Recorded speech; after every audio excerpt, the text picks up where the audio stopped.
जी Kaif 7 company law. आज के lecture का आगाज करते हैं। लेक्चर नंबर है हमारा 4। ठीक है, परमानेंट वाला तो लेक्चर नंबर 4 है हमारा। हम कंसेप्ट स्टडी कर रहे थे टाइप्स ऑफ कंपनीज, और मैंने आपको बताया था कि टाइप्स ऑफ कंपनीज हमारे लिए समझना इसलिए भी जरूरी है कि आगे चल के जब डिफरेंट लीगल प्रोविजंस हम स्टडी करेंगे तो उसमें different provisions different types of companies पे अप्लाई होती है। तो इसलिए हमें पता होना चाहिए कि कौन सी टाइप ऑफ कंपनीज के ऊपर कौन सी प्रोविजन अप्लाई होती है, उसके लिए टाइप ऑफ कंपनी समझना जरूरी है।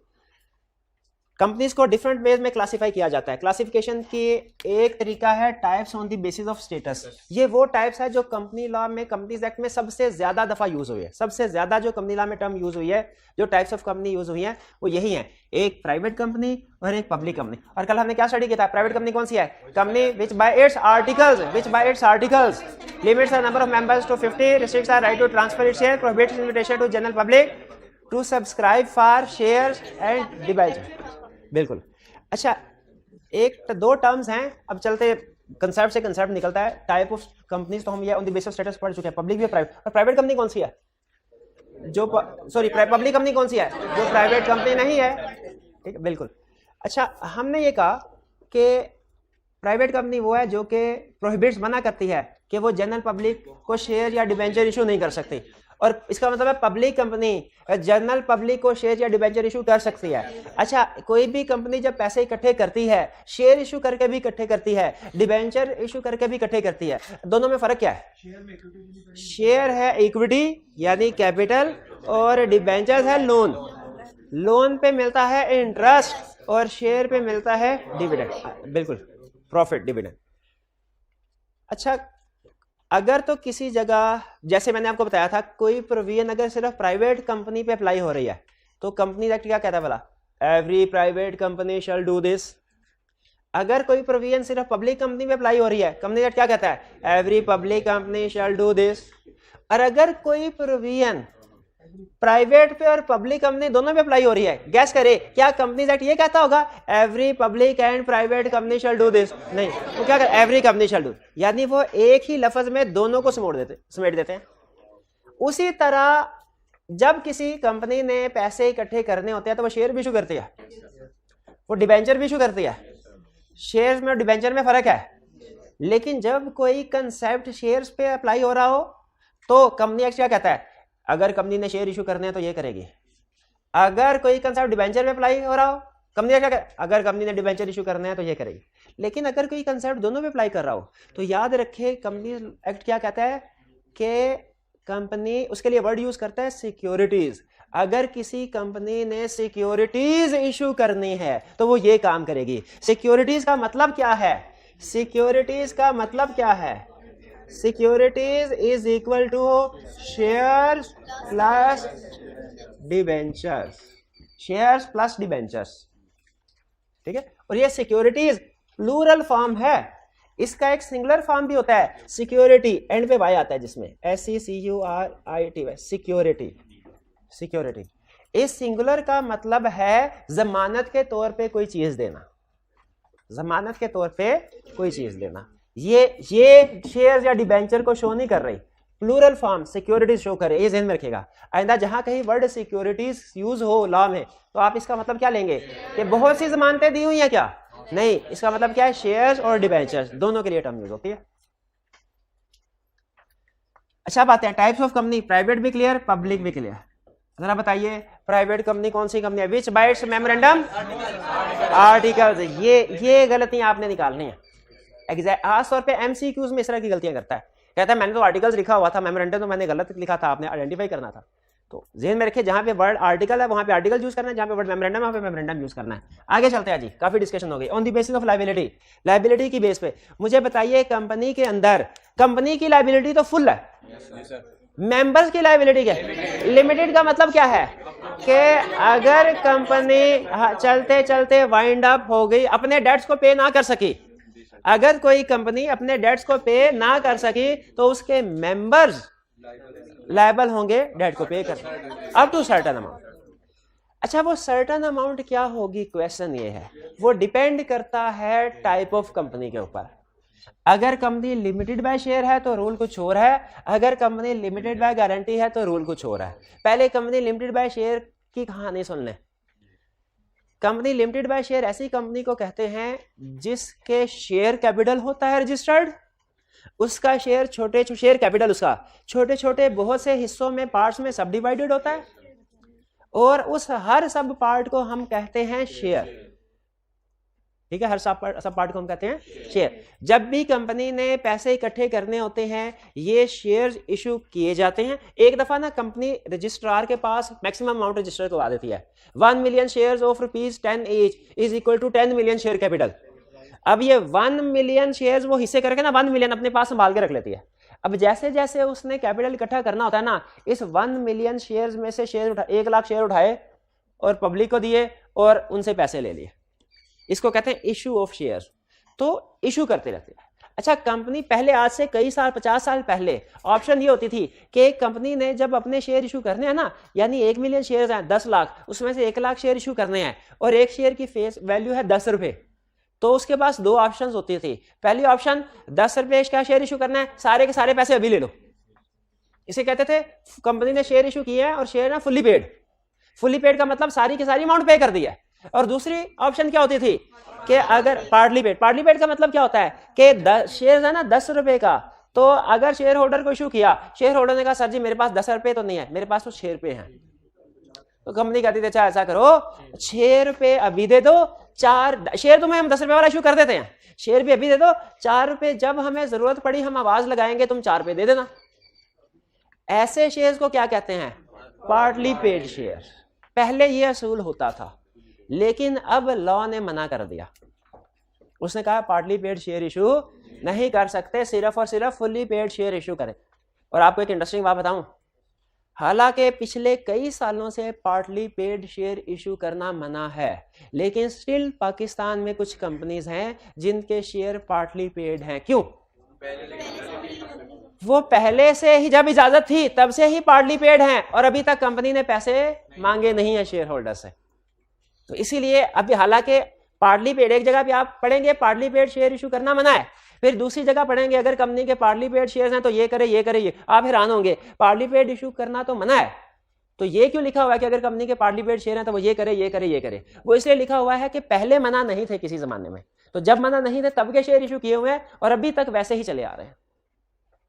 ठीक है, अब लिमिटेड, अगर ये कंसेप्ट समझ आ गया आपको तो लिमिटेड बाय शेयर का कंसेप्ट भी समझ आ चुका होगा। अगर एक कंपनी है वो लिमिटेड बाय शेयर, उसके शेयर्स हैं, उसमें शेयर होल्डर्स की लायबिलिटी कितनी है? अप टू 100, यानी अगर शेयर्स फुल्ली पेड हैं तो 0 और अगर पार्टली पेड हैं तो जितना अनपेड अमाउंट है। इसको एक छोटी सी ना समझने के लिए, अंडरस्टैंडिंग को इंप्रूव करने के लिए छोटी सी एग्जांपल से इस कंसेप्ट को समझते हैं, लायबिलिटी वाले कंसेप्ट को। फर्ज कीजिए एक कंपनी है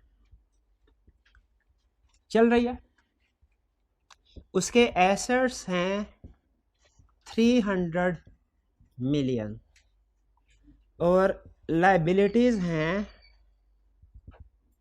500 मिलियन। लायबिलिटीज ज्यादा है, एसेट्स कम है। अच्छा, इसमें ना अब जो लायबिलिटीज है ना, एक टर्म और ना आपको साथ समझा दूं।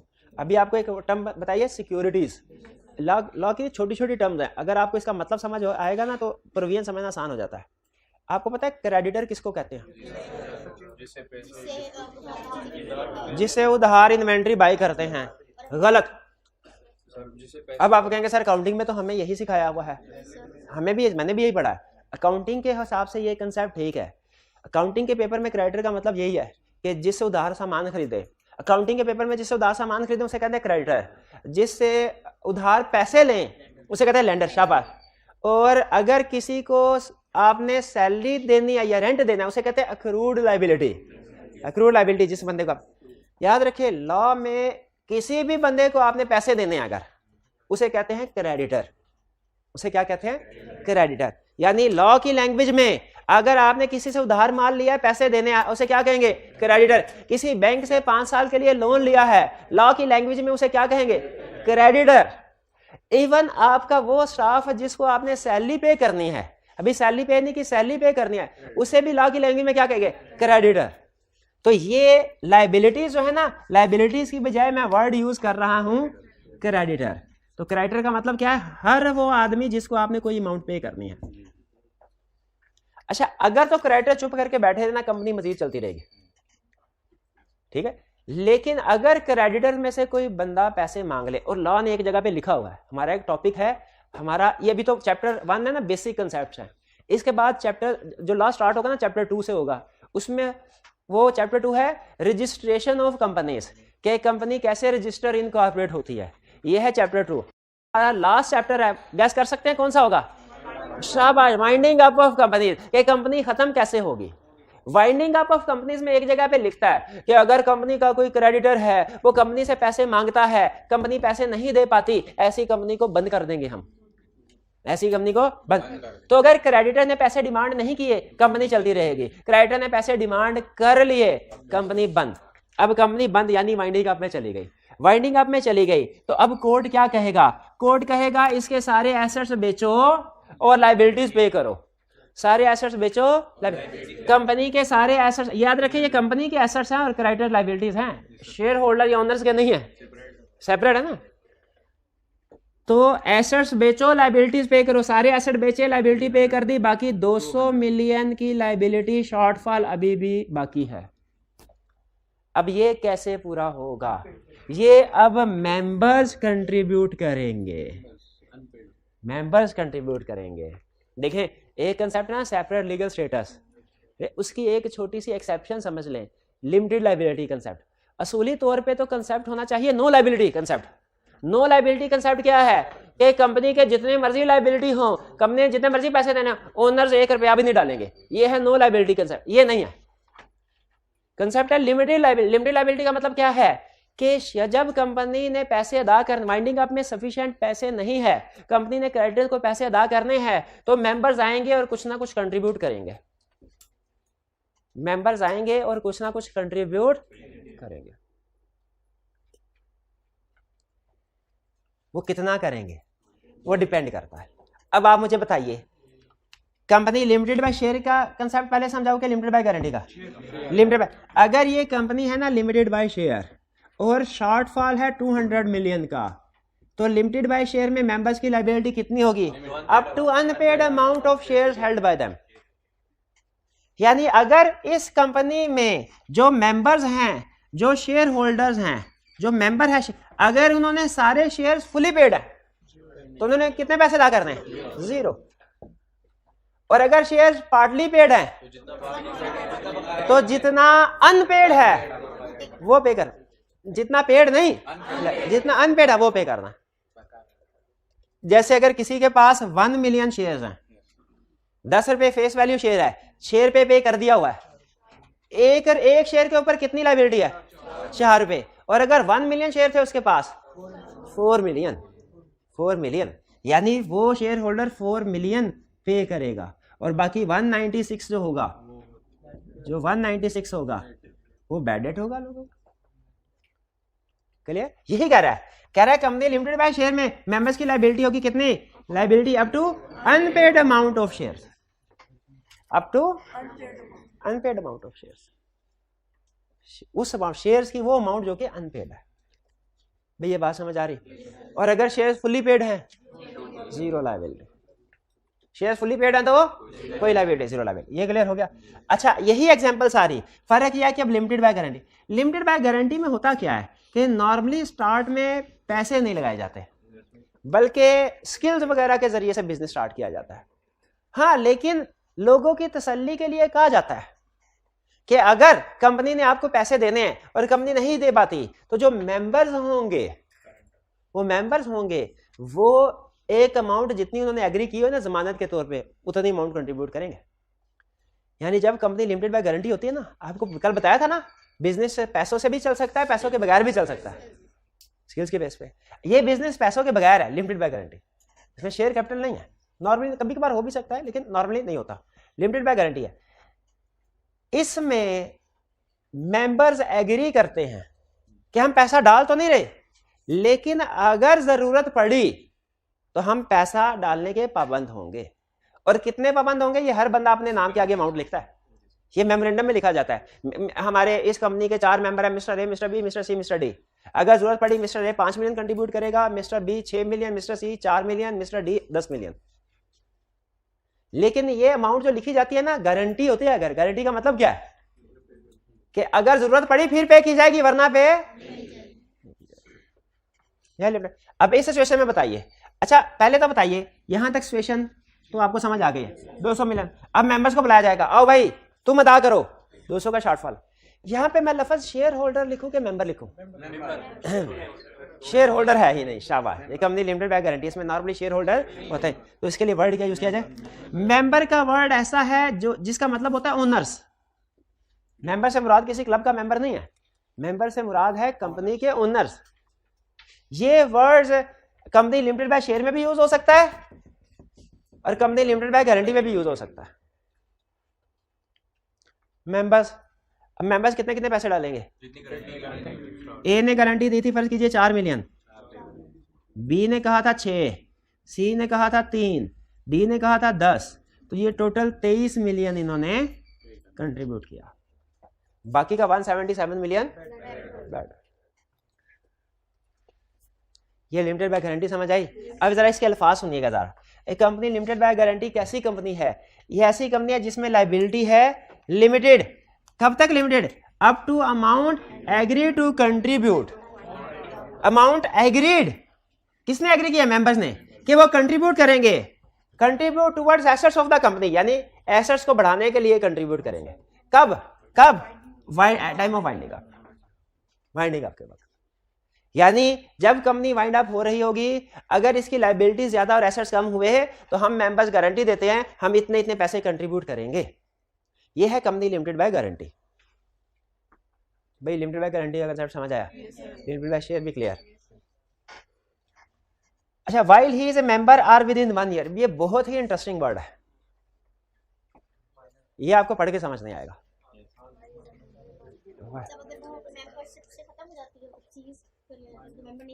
अच्छा बताइए, एक बंदा कंपनी का मेंबर या शेयर होल्डर है, वो कंपनी से जान छुड़ाना चाहे छुड़ा सकता है? बिल्कुल छुड़ा सकता है, शेयर ट्रांसफर कर दे, या अगर वो लिमिटेड बाय गारंटी है तो मेमोरेंडम में से अपना नाम निकलवा दे, नोटिस दे दे कि भाईजान मैं आपका मेंबर नहीं हूं। अच्छा बताइए, जब कोई कंपनी वाइंडिंग अप में जाती है या उसके एसेट्स जो हैं, ये सिचुएशन आती है, ये बड़ी वर्स्ट सिचुएशन है, क्या ये अचानक से आ जाती है कि सुबह के वक्त कंपनी 200 मिलियन सरप्लस में थी और शाम को 300 मिलियन डेफिसिट में चली गई? By the passage of time Aahista Aahista हालात इस स्टेज पे पहुंचते हैं कि कंपनी को बंद करने की जरूरत पड़े। हर बिजनेस में इसी तरह होता है ना, आहिस्ता आहिस्ता बिजनेस में डाउनफॉल होता है और फिर एक पॉइंट ऐसा आता है कि उसको बंद करना पड़े। अब फर्स्ट कीजिए 4 मेंबर्स हैं, वो कंपनी चला रहे हैं, कंपनी आहिस्ता आहिस्ता डूब रही है, कोशिश कर रहे हैं चलाने की, कंपनी डूब रही है, कोशिश कर रहे हैं चलाने की, कंपनी डूब रही है। उनमें से एक जरा अकलमंद मेंबर था, उसको जो पता चल गया ना कि अब कंपनी डूबे ही डूबे, उसने कहा कंपनी डूबी ना तो लायबिलिटी ज्यादा है, मैंने जो एग्री की हुई है ना अमाउंट मेमोरेंडम में लिखी हुई है वो मुझे पे करनी पड़ेगी, तो मैं कैसे जान बचाऊं, कैसे जाऊं? उसे एक तरकीब ज़हन में आई, उसने कंपनी वाइंड अप अभी डूबी नहीं है लेकिन पता चल गया डूब जाएगी, आधे से ज्यादा डूब चुकी है, बाकी भी 2-3 हफ्ते में डूब जाए। उसने कहा आज से मैं इस कंपनी का मेंबर नहीं हूं, आज से मैं इस कंपनी का मेंबर नहीं हूं। ये है 1 जनवरी 2022, कंपनी का डाउनफॉल चल रहा था। ये है 15 अप्रैल, इधर एक मिस्टर ए को पता चल गया कंपनी अब डूबे डूबे। इसने 15 अप्रैल को कहा कि मैं अब कंपनी का मेंबर नहीं हूं। He ceases to be a member of company on 15 अप्रैल। आगे चल के 5 मई को कंपनी डूब जाती है, ये कंपनी डूब गई। जिस वक्त कंपनी डूबी, बैंकरप्ट हुई, वाइंडिंग अप में जाती, उसमें बी, सी और डी मेंबर हैं, क्या ये कंट्रीब्यूट करेंगे? करेंगे। क्या ए जो 15 अप्रैल को छोड़ चुका है, क्या ये कंट्रीब्यूट करेगा? क्यों? ये तो मेंबर नहीं है। लॉ ने कहा नहीं ठहर जाएं, अब इतना सादा ना समझे। इसका तो मतलब ये हुआ जब कंपनी डूबने लगे कि 2 दिन पहले सारे मेंबर कहेंगे हम अब मेंबर नहीं है, तो क्रेडिटर से पेमेंट किसको करवाएंगे? उन्होंने कहा नहीं, आपने जिस दिन छोड़ा ना, अगर उसके 1 साल के अंदर अंदर भी कंपनी वाइंड अप होगी, आप जिम्मेदार होंगे, गारंटी के पैसे देंगे। बताइए ये रिक्वायरमेंट अच्छी है कि नहीं? वरना तो कश्ती डूबती देख के सारे छलांग लगा लेते हैं ना। उन्होंने कहा भाई अगर आप छलांग लगाए भी ना तो भी जाल फेंकेंगे, शिकंजा साल के अंदर अंदर अगर आप हुए ना आपकी लायबिलिटी राइज हो जाएगी। भाई ये बात समझ आई? लेकिन ट्विस्ट में ट्विस्ट है। ये ट्विस्ट समझ आ गया कि अगर कंपनी वाइंड अप होने से पहले 1 साल तक कोई मेंबरशिप छोड़े तो वो भी लायबल होगा। दूसरा ट्विस्ट आप समझते हैं, 15 अप्रैल को जो मिस्टर ए ने छोड़ा कंपनी को, मिस्टर ए लायबल है कौन से वाले डेट्स का? इन्होंने एक लोन लिया है 50 मिलियन का बैंक ए से और एक लोन लिया है 15 मिलियन का बैंक बी से। बताइए ए कौन से वाले डेट के लिए लायबल है? जो उसके दौरे हुकूमत में हुए थे कि उसके बाद भी? यही समझा रहा है कि लायबिलिटी लिमिटेड होगी कब तक? अप टू अमाउंट, किस अमाउंट तक? Agree to contribute on winding up. ठीक है, लिमिटेड बाय गारंटी में एवरी मेंबर की लायबिलिटी है up to amount to contribute, जो उसने एग्री की हुई है कि वो कंट्रीब्यूट करेगा जब कंपनी वाइंड अप होगी। एग्री कहां की हुई है? मेमोरेंडम में। एग्री कहां की हुई है? आर्टिकल्स में नहीं, मेमोरेंडम में। क्या एग्री किया है? कि अगर कंपनी वाइंड अप होगी, जरूरत पड़ी तो मैं इतने पैसे दूंगा वाइल ही इज मेंबर। यानी अगर कंपनी उसके मेंबर होते होते वाइंड अप में गई है तो भी वो लायबल है, और अगर उसने मेंबरशिप छोड़ दी और 1 साल के अंदर अंदर वाइंड अप हुई फिर भी लायबल है। लेकिन कौन से डेट्स के लिए? जो उसके दौरे हुकूमत में थे, जब वो मेंबर था, while he was a member. ये कंसेप्ट समझ आया लिमिटेड बाय गारंटी का? कैलकुलेशन कर लेंगे इसके ऊपर। आई के आपने 2 क्वेश्चन, 2 केस स्टडीज बनाई हुई हैं इस एक कंसेप्ट के ऊपर, लिमिटेड बाय गारंटी। ऐसे नहीं टाइम लगाया इसके ऊपर। समझ आया कि नहीं? लिमिटेड बाय जी 1 साल से ज्यादा टाइम हो जाता है फिर इसकी एक ही कोई लायबिलिटी नहीं है, वो कभी नहीं देगा। 1 साल गुजर गया तो सब गुजर गया। अगर छोड़ने के 1 साल बाद तक कंपनी चलती रही तो इसका मतलब है इसने कंपनी को सही हालत में छोड़ा था, वो बाद वालों की हरकतें ऐसी है कि कंपनी डूबी है, इसको तो फिर सजा नहीं ना मिलनी चाहिए। तो 1 साल का रूल, लिमिटेड बाय गारंटी में 1 साल का रूल जेन में रखिएगा। जी क्या लिमिटेड बाय गारंटी में शेयर इशू होते हैं? अब देखिए मैंने आपको लेके चलना है स्टेप बाय स्टेप, इसलिए मैं आंसर भी स्टेप बाय स्टेप दूंगा नहीं। हाँ, लेकिन आगे चल के शायद मैं कहूं कि कभी कभार हो भी सकते हैं, कभी कभार, लेकिन नॉर्मली अभी बेसिक कंसेप्ट बिल्ड करें। नहीं, लिमिटेड बाय गारंटी में नॉर्मली शेयर कैपिटल नहीं होता, normally share capital limited by guarantee और कंपनी लिमिटेड बाय शेयर में हमेशा होता है। अनलिमिटेड कंपनी कौन सी है? जिसमें मेंबर्स की लायबिलिटी अनलिमिटेड है। ये फॉरेन कंट्रीज में तो कॉमन कंसेप्ट है। पाकिस्तान में इतनी कंपनी, रेयर कंपनी है शायद कोई हो जो अनलिमिटेड लायबिलिटी के साथ हो। इसमें नाम से जाहिर है कि ऐसी कंपनी जिसमें मेंबर्स की लायबिलिटी अनलिमिटेड है। यानी अगर ये अनलिमिटेड कंपनी होती तो मेंबर्स ने घर से कितने पैसे लाने होते? 200 मिलियन। 200 मिलियन। यहां तक क्लियर? आगे चलें। चलो जी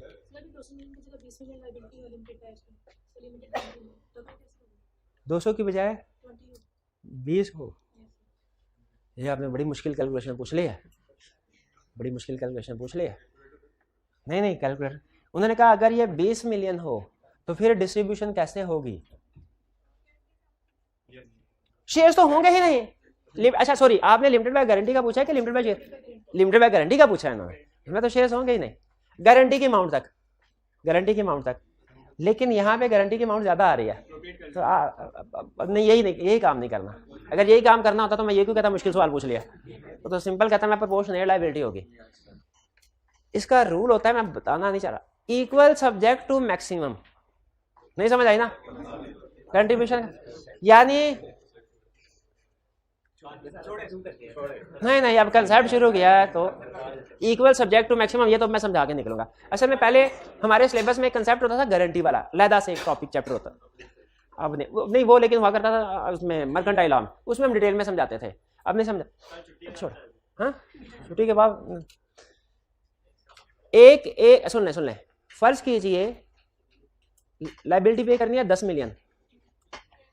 10 मिलियन एक ने एग्री किया था कि मैं 8 मिलियन पे करूंगा, एक ने एग्री किया था मैं 6 मिलियन पे करूंगा। अगर जरूरत पड़ी तो, जरूरत पड़ी 10 मिलियन की, बताइए कौन ज्यादा पे करेगा? दोनों बराबर, इक्वल इक्वल इक्वल के हिसाब से क्या आता है, दोनों की 5-5। अच्छा ए ने तो 8 मिलियन देना ना, बी कहेगा यार कुछ ख्याल करो, मैंने तो 6 मिलियन की गारंटी दी थी, उसने ज्यादा 8 मिलियन की गारंटी दी थी, तो 10 मिलियन पे करना है तो ज्यादा पैसे उससे लो, कम मुझसे लो।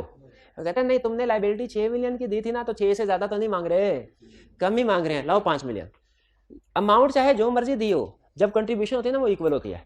लेकिन अगर यही अमाउंट होती, फर्ज कीजिए 13 मिलियन, तो फिर एक ने 6 मिलियन पे करना था और दूसरे ने 7 मिलियन। अब इक्वल करें तो 6.5 बनता है, लेकिन उसने वो एक कहेगा मैंने तो सर 6.5 की लाइबिलिटी दी नहीं, मैंने तो 6 की कहा, 6 की कहा। समझ रहे हैं? लाइबिलिटी जब कंट्रीब्यूशन आएगी, कंट्रीब्यूशन क्या होगी, इक्वल टू मैक्सिमम। फर्ज कीजिए यहाँ पे दूसरे टीचर हैं, मैं भी टीचर हूँ, और वो कहते हैं भाई ऐसा करते हैं मिलके इफ्तारी कराते हैं सारे स्टूडेंट्स के, कितने की इफ्तारी? मैंने कहा जी मेरी तरफ से 20,000 की अमाउंट, मैंने कहा मेरी तरफ से 15,000 की अमाउंट, 15,000 की अमाउंट, ठीक है 35,000। अब इफ्तारी पे खर्चा आता है 20,000। बताइए उन्होंने कितना देना, मैंने कितना देना? उन्होंने 10, उन्होंने 10 आने, इक्वल, इक्वल, ठीक है। ये प्रोपोर्शनेट नहीं होगा, इक्वल होगा, ठीक है। और प्रैक्टिकल चाहिए, नहीं समझ, छोड़े इसको, सिलेबस में नहीं है हमारे, सिलेबस में नहीं। मैं तो ऐसे ही था, वैसे मुझे मैं किसी और चल पड़ा, सिलेबस में आउट ऑफ सिलेबस है।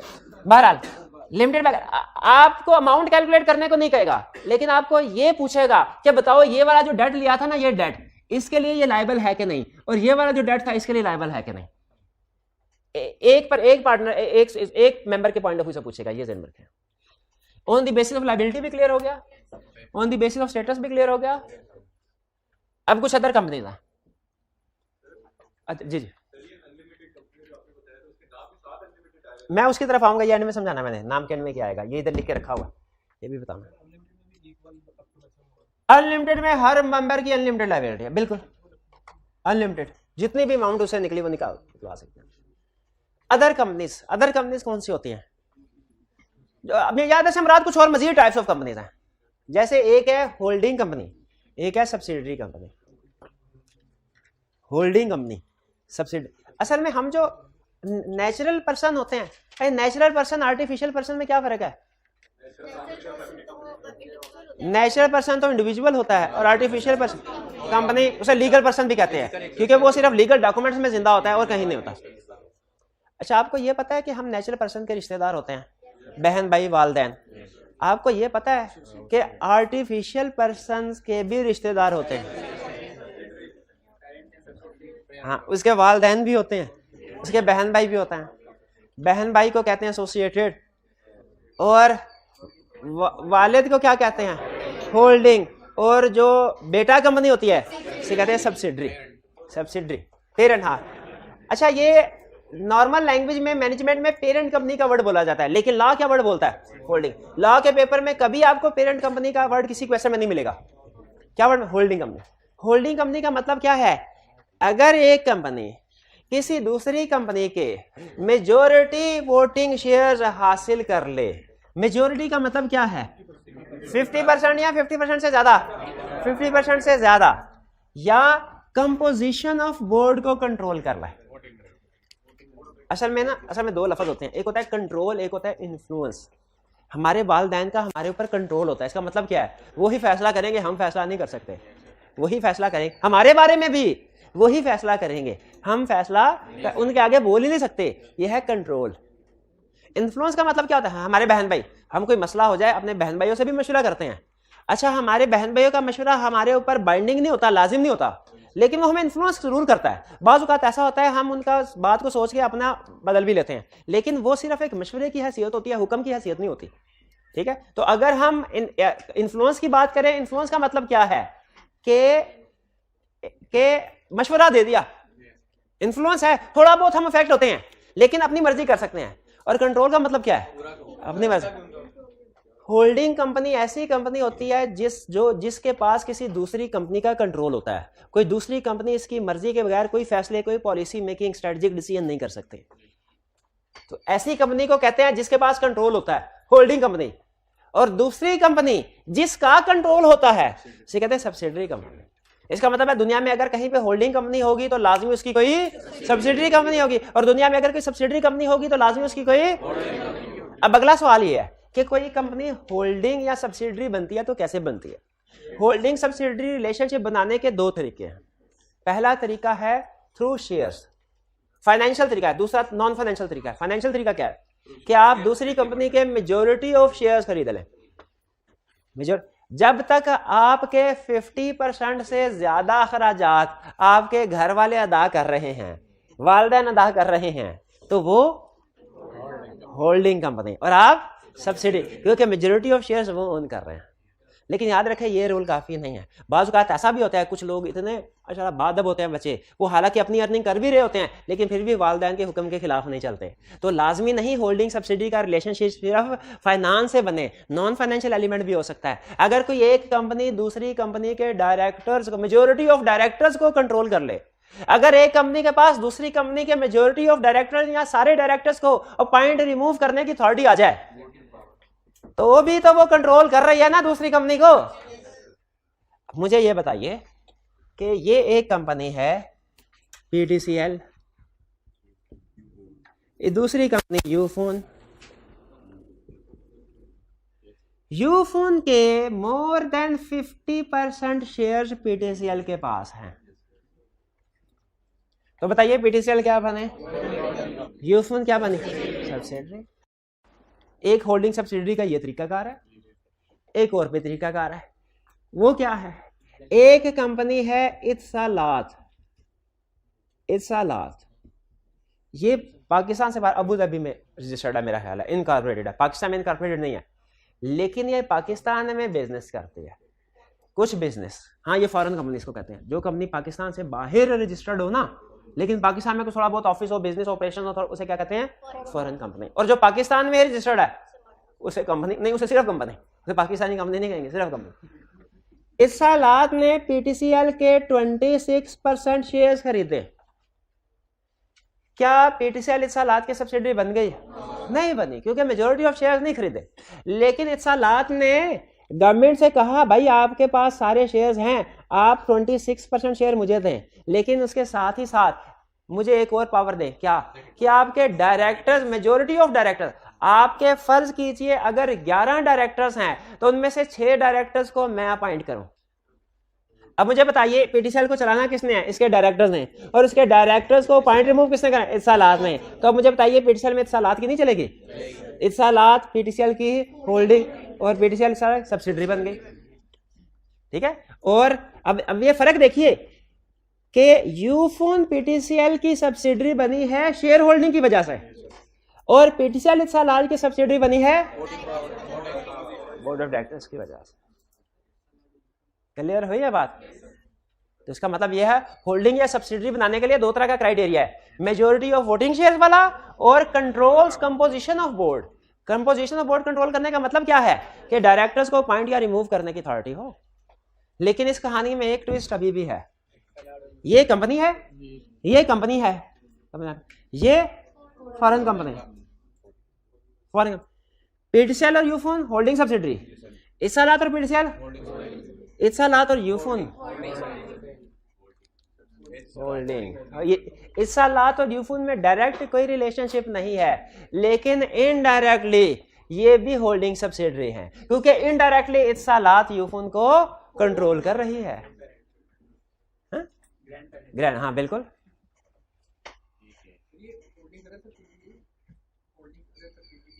होल्डिंग अदर सब नहीं नहीं नहीं नहीं, वो एक दूसरा कंसेप्ट है, वो बात में देखेंगे। भाई ये बात समझ आ गई आपको? इत्सलात और यूफोन भी होल्डिंग सब्सिडी, लेकिन डायरेक्ट नहीं। तो यहाँ पे कहीं होल्डिंग सब्सिडी की डेफिनेशन में आपको वर्ड मिलेगा डायरेक्टली और इनडायरेक्टली। तो डायरेक्टली में समझ आइएगा ये इत्सलात पीटीसीएल, इनडायरेक्टली इत्सलात यूफोन की बात कर रहा है। भाई ये बात समझ आई, होल्डिंग सब्सिडी भी। इसके बाद है, लेकिन जब कभी होल्डिंग सब्सिडी को डिफाइन करने को कहना, आपके ऊपर लाजिम है आपने तीनों पॉइंट लिखने हैं। तीनों पॉइंट कौन से? पहला पॉइंट वोट शेयर्स वाला, दूसरा पॉइंट कंपोज बोर्ड वाला, तीसरा पॉइंट क्या है? कंपोजिशन ऑफ बोर्ड का मतलब क्या है ये भी तो बताना है कि पावर टू अपॉइंट और रिमूव मेजोरिटी और ऑल डायरेक्टर्स, इसका मतलब भी समझाना उसको। एग्जाम में वो कहता है कि स्टूडेंट शेयर की बात कर देते हैं, कंट्रोल्स कंपोजिशन बोर्ड की बात कर देते हैं, लेकिन इसका मतलब क्या एक्सप्लेन नहीं करते। होल्डिंग सब्सिडी क्लियर हो गया? अगर आगे कहीं लॉ में वर्ड आएगा holding subsidiary shall do this तो समझ आएंगे। Association not for profit. दुनिया में क्या कुछ लोग ऐसे होते हैं जो खिदमत हल का काम करते हैं? क्या दुनिया में कुछ ऐसी कंपनीज भी होती हैं जो खिदमत हल का काम करती हैं? यस, ऐसी कंपनीज को कहते हैं एसोसिएशन नॉट फॉर प्रॉफिट। इसको आप कंपनी के तौर पर रजिस्टर करवा सकते हैं, ये भी एक टाइप ऑफ कंपनी है, हालांकि इसमें लफ्ज कंपनी नहीं आ रहा। अगर आप नोट करें ना, पब्लिक कंपनी, कंपनी का लफ्ज आया, प्राइवेट कंपनी, ठीक है, company limited by share, company limited by guarantee, unlimited company, holding company, subsidiary company, लेकिन इसके लिए वर्ड कंपनी नहीं एसोसिएशन का वर्ड यूज होगा। एक खास वजह जो इस टॉपिक को एक्सप्लेन करते हुए मैं बताऊंगा। एसोसिएशन नॉट फॉर प्रॉफिट ध्यान में रखिएगा, ये भी एक टाइप ऑफ कंपनी है जो हमने पढ़नी है, अभी नहीं पढ़ी। आगे कुछ चलें? जी जी, ये एसोसिएशन नॉट फॉर, इसके बारे में डिटेल में हम स्टडी करेंगे आगे। ये अभी मैंने ये पूरा टॉपिक है और आईकैप का फेवरेट टॉपिक है, लेकिन मैं अभी नहीं पढ़ा रहा, ये अलग से लर्निंग ऑब्जेक्टिव पूरा स्टडी करेंगे। जी नहीं 26% तो मैंने आपको वैसे ही एग्जांपल बताई थी, यानी बताना ये चाह था कि अगर 50% से कम शेयर होल्डिंग होगी ना तो होल्डिंग सब्सिडी नहीं बनती। लेकिन फर्ज कीजिए अगर 50% से कम शेयर होल्डिंग है लेकिन डायरेक्टर्स को कंट्रोल कर लिया तो वो होल्डिंग सब्सिडी बन जाएगी। और ये जहन में रखें एक और बात, इन दोनों में और है, यानी होल्डिंग कंपनी बनने के लिए दोनों कंडीशन पूरी करना जरूरी नहीं है, दोनों में से कोई एक भी पूरी होगी तो वो होल्डिंग कंपनी बन जाएगी और दूसरी कंपनी सब्सिडी। सिक्योरिटीज का वर्ड सिर्फ पब्लिक कंपनी के लिए क्या? नहीं, हर तरह की कंपनी के लिए, हर तरह के शेयर और हर तरह के डिबेंचर्स के लिए वर्ड सिक्योरिटी यूज किया जा सकता है। पब्लिक कंपनी टैक्स के केस नहीं, प्राइवेट कंपनी में वो ये होगा कि पब्लिक कंपनी सिक्योरिटीज इशू कर सकती है, वो तो हम भी पढ़ रहे हैं कि सिक्योरिटीज होती हर कंपनी की हैं, चाहे पब्लिक कंपनी हो चाहे प्राइवेट कंपनी हो, सिक्योरिटीज हर कंपनी की होगी, लेकिन जनरल पब्लिक को सिर्फ पब्लिक कंपनी इशू कर सकती है, प्राइवेट कंपनी इशू नहीं कर सकती। तो याद रखें, प्राइवेट कंपनी के भी शेयर्स होते हैं, प्राइवेट कंपनी के भी डिवेंचर्स होते हैं, लेकिन प्राइवेट कंपनी जनरल पब्लिक को इशू नहीं कर सकती। क्लियर हुई ये बात? वो ये उसको छोड़े, वो कंसेप्ट समझाने के लिए। जी आगे चलते हैं। अच्छा, फॉरेन कंपनी तो समझ आ गया आपको, ऐसी कंपनी जो कि इनकॉर्पोरेटेड आउटसाइड पाकिस्तान लेकिन विच कंडक्ट बिजनेस या प्लेस ऑफ बिजनेस है उसका, या liaison office, information coordination office Pakistan में, उससे हम कहते हैं फॉरेन कंपनी। अच्छा, पब्लिक सेक्टर कंपनी किस, आपको बताया था ना पब्लिक कंपनी में और पब्लिक सेक्टर कंपनी में फर्क है। क्या फर्क है? कि जिसमें, हाँ जी, यूं कह लीजिए जिसकी होल्डिंग कंपनी गवर्नमेंट होगी उसे पब्लिक सेक्टर कंपनी है।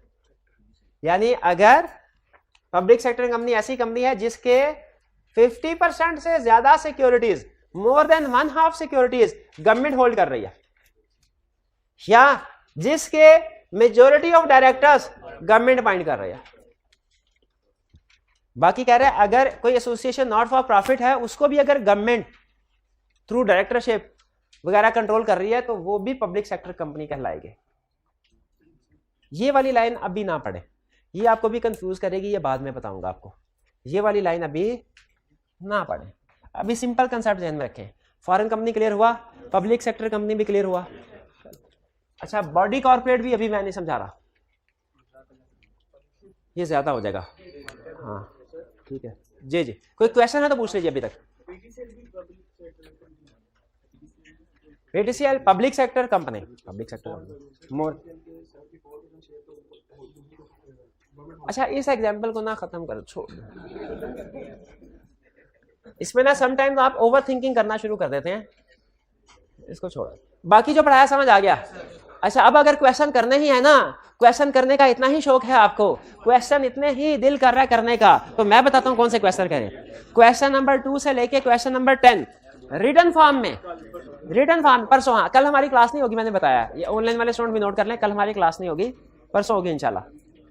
तो क्वेश्चन नंबर 2 से लेके 10, अच्छा इसमें इक्का दुक्का क्वेश्चन में प्रॉब्लम होगी जहां पे बॉडी कॉर्पोरेट है, तो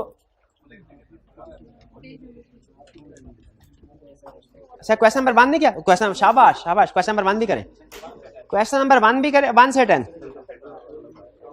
लेकिन क्वेश्चन नंबर 3 नहीं करना, 3 नहीं करवाया हुआ, 4 भी रहने दे, 3 और 4 रहने दे, ये ऐसा करें, मैं बताता हूं कौन कौन से करना। Question number 1, question number 2,